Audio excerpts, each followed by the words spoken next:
Bonjour à tous, nous sommes jeudi 3 août et je suis avec quelqu'un que vous connaissez bien, le père Denis Bellinier. Oui, bonsoir à tous.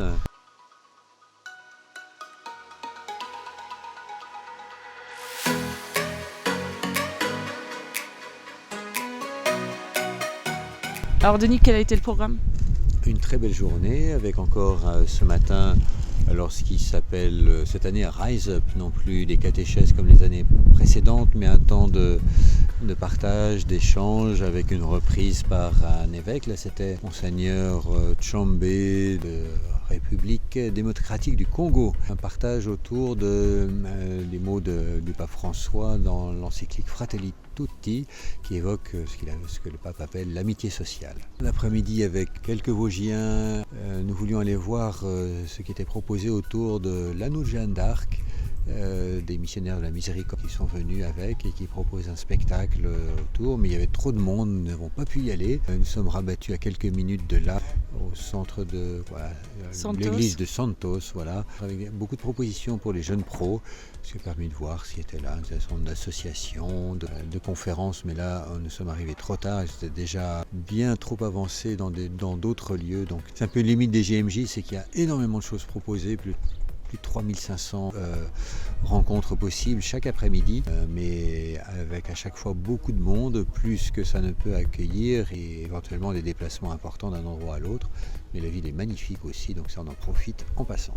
Et il y avait un moment fort, c'était aussi l'accueil du pape, mais là... Oui, parce qu'avec Émilie, nous étions ensemble et l'autre Vosgien en plus. À l'accueil du pape, nous sommes arrivés à peu près au début et on a pu s'approcher à plus de 200 mètres de cette grande artère verte, le parc Eduardo VII, où avait lieu l'accueil du pape. Donc on voyait en diagonale un écran géant au loin et puis le son était beaucoup trop fort pour que c'était impossible d'entendre la traduction en français. Donc ça allait imiter malheureusement un petit peu l'exercice, mais on a pu goûter quand même un moment de l'ambiance et puis du coup nous sommes en ville après.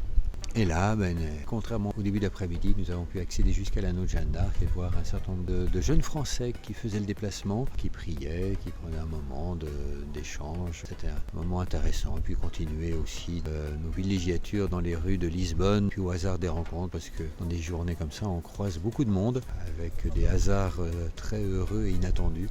Et comment tu vis ces JMJ de manière globale ? Comment tu es porté par cet événement ? Je les vis très bien, même s'il y a beaucoup de choses qui ne sont pas tout à fait faites pour moi, mais peu importe. Je suis d'abord porté par l'enthousiasme de tous ces jeunes, par les échanges extrêmement profonds, extrêmement personnels que nous pouvons avoir à de multiples reprises. Je suis impressionné par la qualité des questions et des échanges. Ça, comme prêtre, c'est quelque chose qui me porte. Par les rencontres aussi tout à fait fortuites, au hasard d'une terrasse de café, d'une rencontre ici ou là dans la rue avec... Hier, c'était un Portugais avec qui on a bavardé un bon moment. Avant-hier, Hassan, un Marocain qui travaille entre Lisbonne et Paris.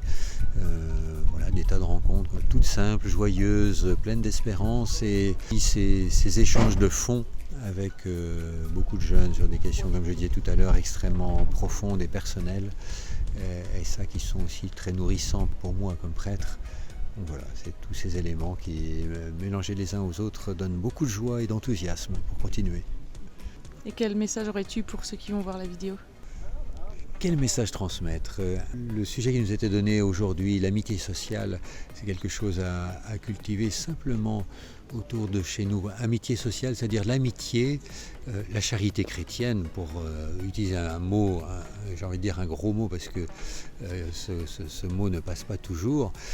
La charité chrétienne vécue de la manière la plus simple dans toutes nos relations autour de nous, pas seulement avec ceux qui sont chrétiens, mais avec ceux qui sont loin, ceux qu'on connaît, ceux qu'on ne connaît pas, d'une manière ou d'une autre, que ce regard que nous pouvons poser sur l'autre, inspiré par le Christ, participe à notre manière d'être, à tous nos échanges, à chaque instant. Merci à toi.